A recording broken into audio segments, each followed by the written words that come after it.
আচ্ছা আচ্ছা প্রিয়া, বেশ তাই হবে। ঠিক আছে, তাহলে দেখি তোমায় আমি রেস্টুরেন্টে নিয়ে যাব।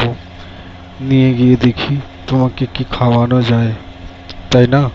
কিন্তু তাই তো মনে হচ্ছে, মনটা তো আর ভালো লাগবে না। ঠিক আছে। ঠিক আছে, দেখি তুমি কখন নিয়ে যাও আর কখন আমাকে খেতে বলো। অনেকক্ষণ থেকে কিন্তু তোমার এই বক বক শুনছি, আমার কিন্তু বেশ ভালো লাগছে না। তুমি তো এটা বুঝতেই পারছো তাই না রাজ? না হলে কিন্তু আমি খুব রেগে যাব, আর এতটাই রেগে যাব যে দ্বিতীয়বার আর তোমার সঙ্গে কথাই বলবো। এই বলছি প্রিয়া, তুমি কেমন আছো? অনেক দিন তো হলো তোমার সাথে দেখা সাক্ষাৎ হয় না। কেন গো? তুমি কোথায় থাকো? আমি ফোন করলে ফোন ধরো না। এমন করলে কি ভালো লাগে বলো? মনটা তো ঠিক নেই, তাই না প্রিয়া? এমন করো না। আরে না না, তোমার কথা তো আমার বেশ অনেক মনে পড়তো, কিন্তু তুমি আমার সাথে বেইমানি করেছো। তুমি বলেছো যে আমাকে রেস্টুরেন্টে খেতে নিয়ে যাবে, কিন্তু তুমি নিয়ে যাও না। তাই আমি রাগ করে ফোনটা ধরিনি, বুঝতে পেরেছো তো? আরে এই তো, আমি তো তোমাকে রেস্টুরেন্টে নিয়ে আসলাম প্রিয়া, কিন্তু দেখো আমার কাছে কিন্তু ততটা টাকা পয়সা নেই।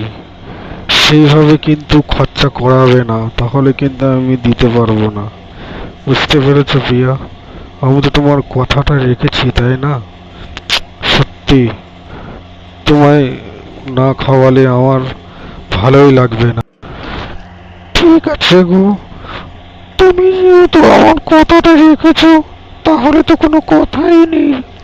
হ্যাঁ হ্যাঁ, আমি এমন মেয়ে নই যে তোমার পকেটটা খালি করে দেব। ঠিক আছে, আমি যতটা পারবো আমি ততটাই তোমাকে হেল্প করার চেষ্টা করব। আর তুমি বলেছো ঠিক আছে, সেভাবেই আমি খাওয়া দাওয়া করব। কোনো চিন্তা করো না, বুঝতে পেরেছো রাজ?